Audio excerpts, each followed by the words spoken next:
All right, mates, welcome back to the channel. JL Scott Fishing and Eats. Everybody's doing well. Crazy water levels. I had a lot of questions, and a follower asked me to go over some of the things that I'm kind of been doing on the river. Shallow water, low level conditions. We're at like 1.1 feet in my section, 1.2 feet at Point of Rocks, Maryland, probably like 2.5 feet at Edwards Ferry. If you go all the way up, it kind of just gets in different pockets. And your river may be the same right now, because what we're experiencing still is primarily a post-spawn.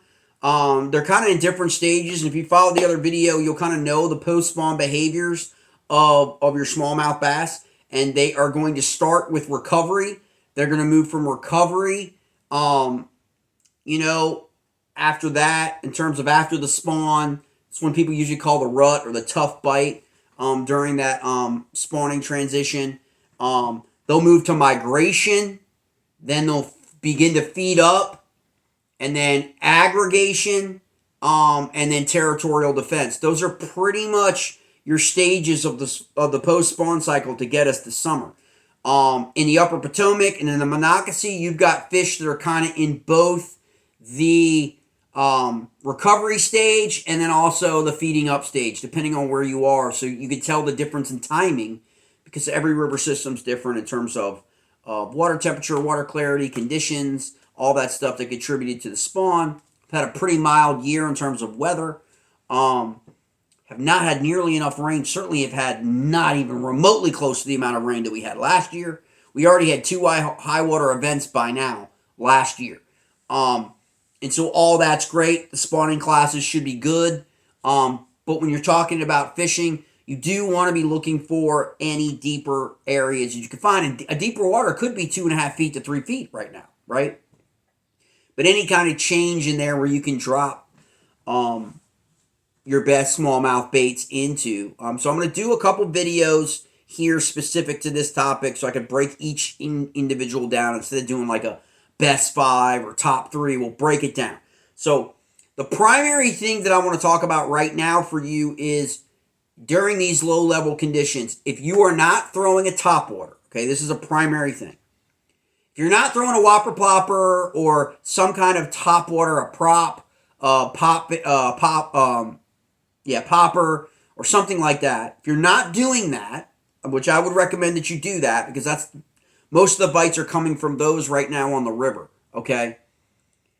But if you're not doing that, okay, and you want to go more of the finesse route, okay, you're going to want to, and this is a perfect time to kind of actually work through this too, if you've never used a tube, okay, or you've never thrown flukes for smallmouth, and things like those kinds of presentations, okay. If you're nose hooking a fluke bait, perfect right now. It's going to sit right at the top of that water, right? Weightless. Okay, it's going to move with the current. You don't really have to do much to it, okay? They'll find it, right? And then with the tubes, you want to downsize for the most part your tube during these. Now, as soon as that water starts to rise back up, I'll go to the bigger tube, okay? I'll go back to a larger size tube, okay? Let's start with the colors that I like, okay? And these colors for me have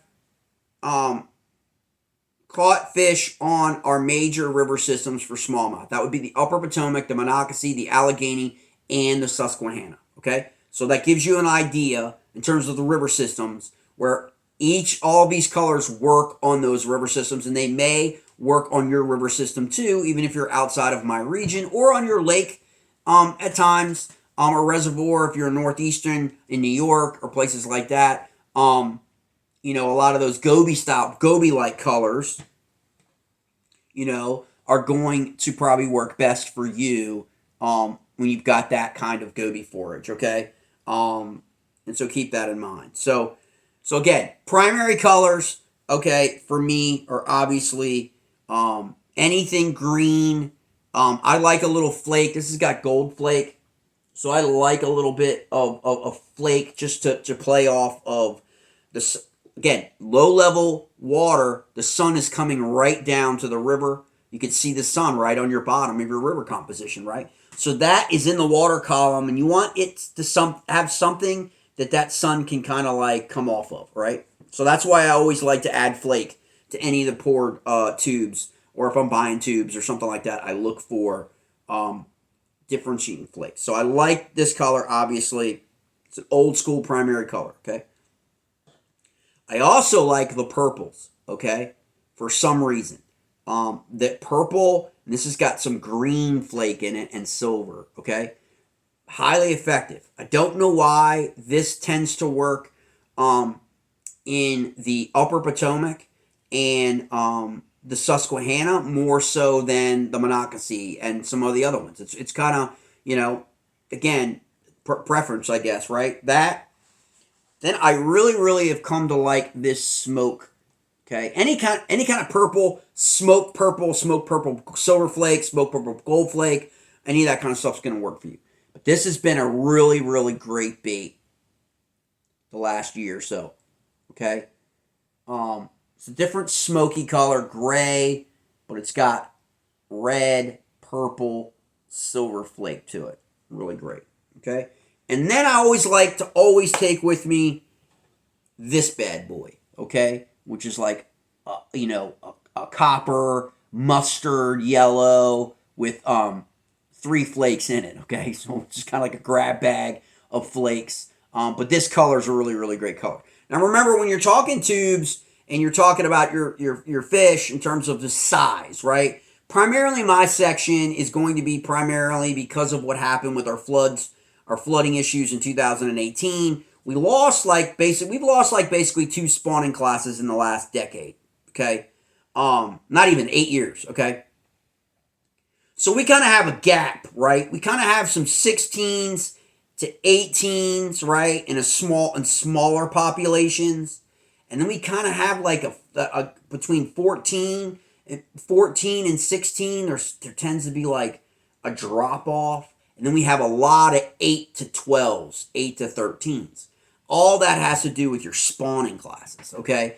And the impact of high water events, flooding, and all that. If you're familiar with my area, we got hit really hard in 2018. Still trying to cover it. We lost a lot of grass. The grass is coming back. We lost spawning classes. We've had 2 good spawns back to back. At least I believe so. So we're going to be looking good 2 years, 3 years, 4 years down the line. Depending on the survival rate of the spawning class. But because of that, you also know that the overabundance of size is going to be your younger class smallmouth. So your smaller smallmouth. So you may want to cut a little bit off of your standard tube that you could buy at a store, or if you contacted me or had a custom bait maker pour you some tubes, you may want them a little shorter. Okay. Now during the last 2 weeks or so, we've been staying at less than 2 feet now for 2 weeks. I've actually come off of this size and have actually transitioned to this size. Okay, a much smaller profile. It's more reminiscent now of other spawning forage species, as well as the size bait fish and the crawl right now. All the crawl that you're seeing right now, that I've seen anyway, tend to be about this size or smaller. I haven't seen the big be out there. I just haven't seen them yet. I typically see them July or August. They get 2 inches, 3 inches, whatever. So I've seen the smaller ones. So that probably is a better size for you. Couple things you can do, tricks, hacks, whatever you want to perceive them to be. I fish different, okay? And a lot of people sometimes shake their head at crazy stuff that I do. Because I always am trying to push the envelope. I'm always just trying to find something that's going to make things be a differentiator, okay? Meaning fishing different than everybody else. And maybe tournament anglers kind of maybe know a little bit more about what I mean by that than recreational anglers. But if everybody's throwing a certain bait, I'm a firm believer that fish get conditioned to those baits, okay? And they adapt because they have survival instincts, okay? So I like to think out of the box, okay? And so a lot of times now we're in 2 or 3 feet of water or less. You don't want to go heavy weight, right? Because your bait's going to hit the bottom too fast, right? It's going to stay out of that zone because the heavier weight, right? So it's going to clear your water column faster, and you kind of still want it. The fish are on the bottom, usually hanging a rock on thermal, and you want it, you know what I mean? You want it to kind of stay in that 2.5 feet zone a little longer. So you want to downsize your weight or don't use any weight at all and trick with your tube. How I do that is this is a crawl, okay? A poured crawl, soft plastic, basic crawl. You can ring it up with a hook. You can do whatever you want with it, okay? You can fish it by itself. But what I like to do is I like to take that crawl and I like to shove it up into my tube, okay? You're like, crazy. That's crazy. Why would you do that? I do that because, and this is what it looks like, all right? And then you can trim off all this if you want once you do it. And then what this does is this adds extra weight to my bait without me having to add any weight, actual weight, tungsten, lead, whatever you're using in your area, whatever's legal, whatever, or a jig head or anything like that. Becomes my weight, okay? And so I can then take the hook and just make sure that when you try this, that you take your hook and you make sure you're hooking through this, that you push through as well as through the tube. That way it's not going to come out, okay? And so basically it adds a lot of weight. And you're like, that is a big profile, right? What if I want the smaller profile to do the same thing? If I don't want to use a weight, this is a pretty light bait, right? Very light. Not going to get much casting distance with it, right? If I'm just nose hooking it or I'm just hooking it, I don't want to add any weight. I'm just Texas rigging it or whatever you want, however you want to hook it, whatever your poison is. I can do the exact same thing, okay? And so I increase the weight of this, and then this is going to cast considerably further away, and then I can work it back towards, doesn't matter if your boat, back towards your kayak. And it just is effective. It adds a lot more on the back end for movement, okay, when you're placing that presentation. So it's just a neat little trick, okay? It's not everybody's flavor, okay? But I've been successful with it, and so I kind of feel like, share it with you guys. Just like last year I shared just converting the beetle spin to a tube and being highly effective. Beetle spins have been around since I was a kid, right? Most people don't throw them anymore. But you can take that beetle spin, take the beetle that comes with it off, throw a tube on there, and you've got basically a tube spinner bait that's light, compact, and smallies will absolutely crush it. You will be replacing your wire beetle spin because you're going to get crushed by smallmouths. This is just another, little trick that you can do with your tubes. And that's probably the easiest one that you can do. Now, some other baits in that class that I'm really looking to be the go-to finesse baits right now with the rivers this low are going to be your smaller profile baits, okay? Are going to be typically, I'm not throwing this by itself, okay? Normally, this is a trailer, okay, for me. But I'm actually using this now out on the river because the river is less than 1.5 feet, okay? And this is just a great little bait, easy meal. This is actually a perch or brim color. Kind of see the different flake on there. It's a really great. It's a really great trailer for like a chatterbait, anything like that. But so I've actually had to go to the downsize to this, and then one of the other ones. I'm pretty sure this is a Reaction Innovations bait that I've had for a while. From fishing up north. I got turned on to these with an angler who was showing me because of their goby populations, and drop shotting.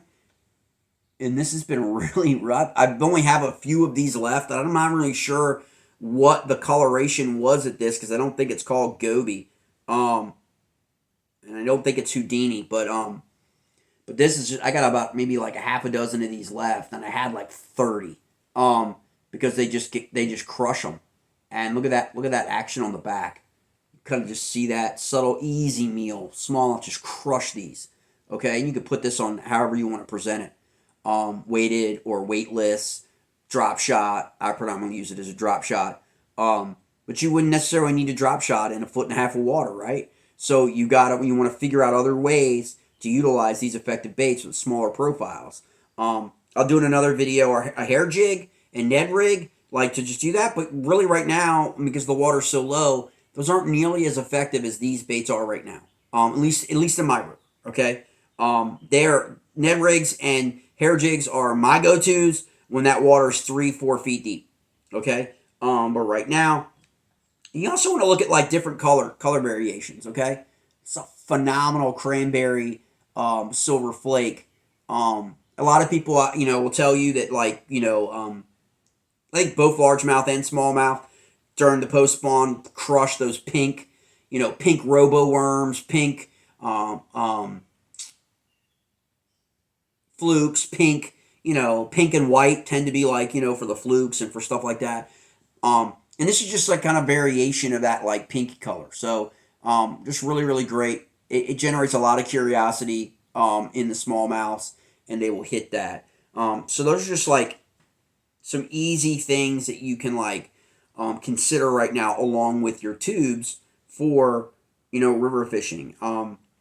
One of the other things that's not tube related, but I'm going to throw into this because it really doesn't fit in with the other baits, is downsizing not only the length but the circumference in terms of diameter of your soft plastic worms.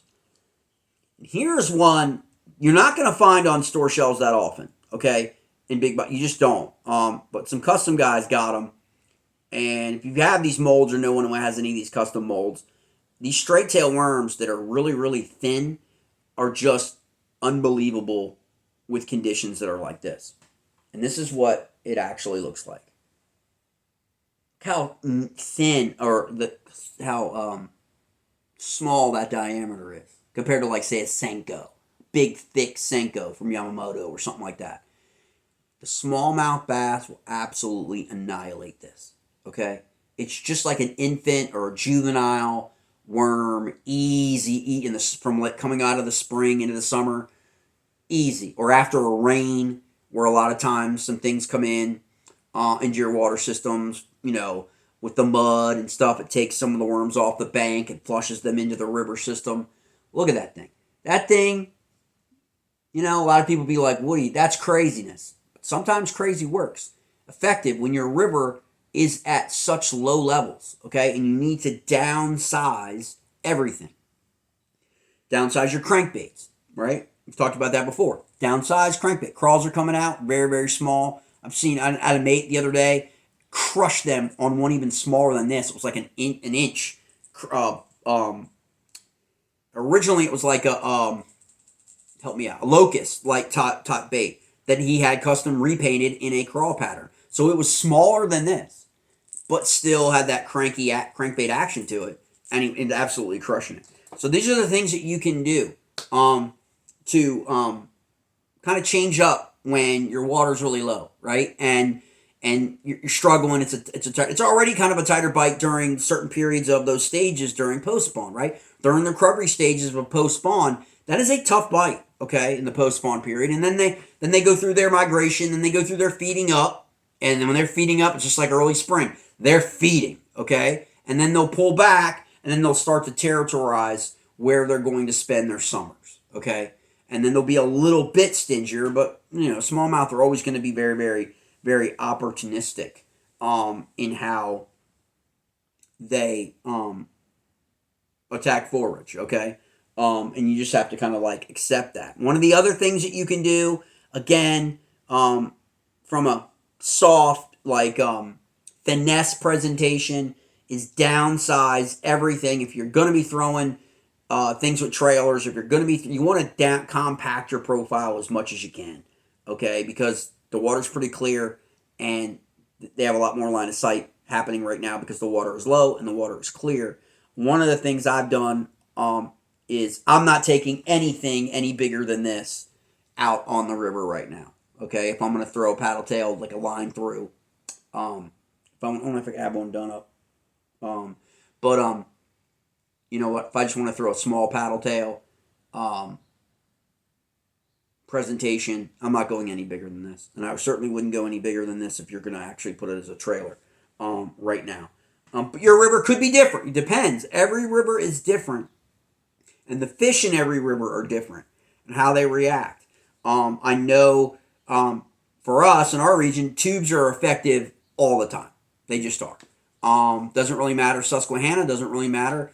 Upper Potomac. Whereas Susquehanna, though, I will tell you, has in the last few years has been more of a vibrating water displacement disturbance kind of fishery, like with chatterbaits and spinnerbaits, tend to be a lot more effective on the Susquehanna than the Upper Potomac. I mean, I kind of believe it has a lot more to do with the width of that river, the depth, the rockiness of that river, and the current flow tends to be a lot more powerful.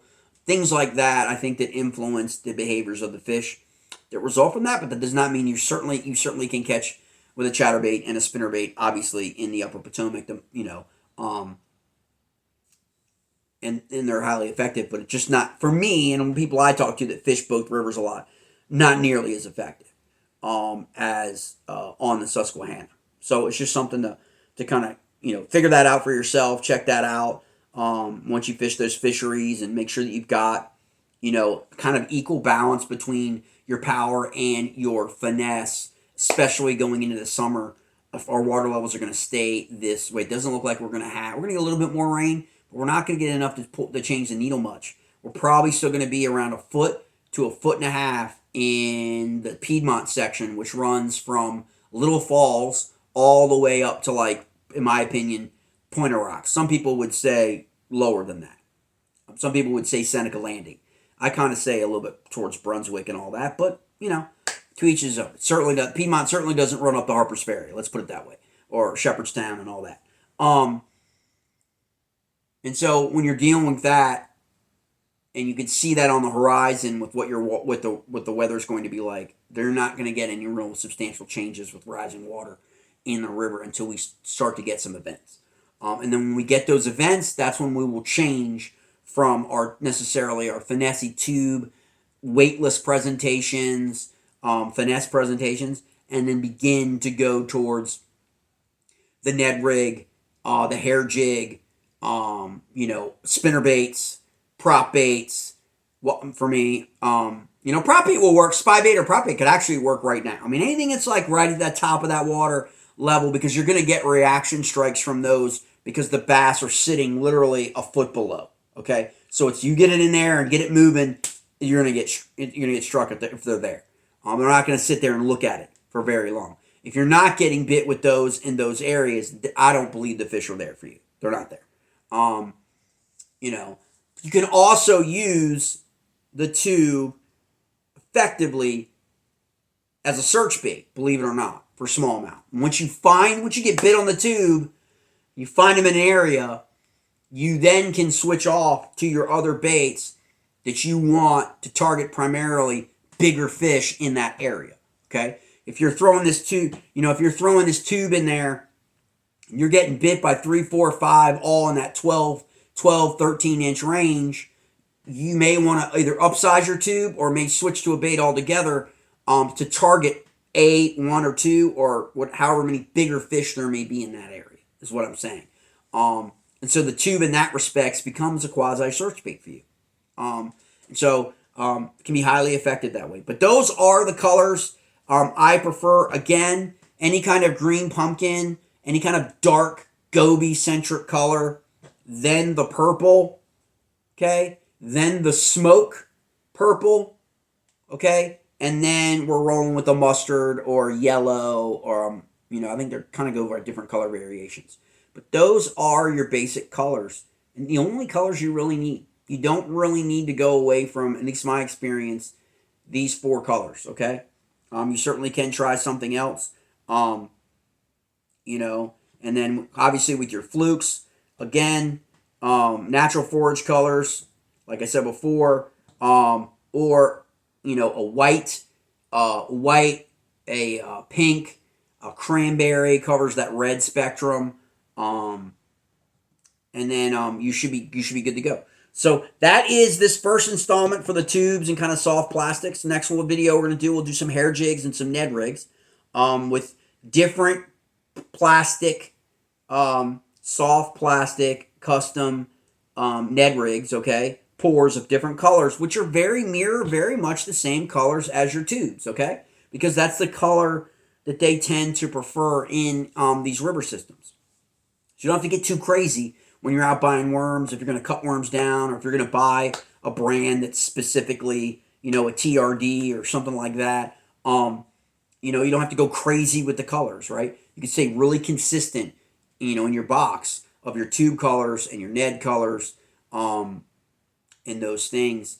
And then hopefully we're going to get some rising water back here in the next few weeks, and we can talk back about spinner baits, and we can go back to, a little bit more of those baits and crankbaiting, and then get off of some of the finesse stuff that we have to kind of resort to during these really, really great mildish weather in the 70s, early 70s and low 80s.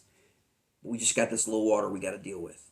But you've got great access out on the river, mates. There's no reason for you not to go out there and experience it and check out all the different areas. Get to know your river during low conditions is the best time to get aligned with the topography and everything. Where the deeper areas are, because of the rock elevations, you could tell they're going to start to fill up. That water's going to fill up, and you're going to get a pool formed, okay? And so you want to make all these kind of mental notes about that, and you will be rock solid prepared for when this water comes back up to 3.5 to 4 feet.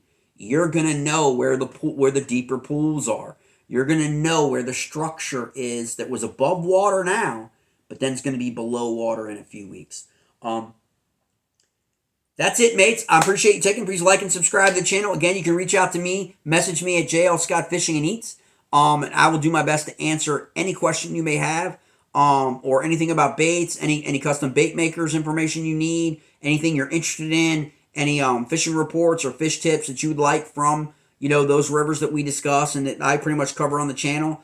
If you got any questions, just hit me up. I'll be more than willing to help you out for your next trip out. All right, mates, take it easy.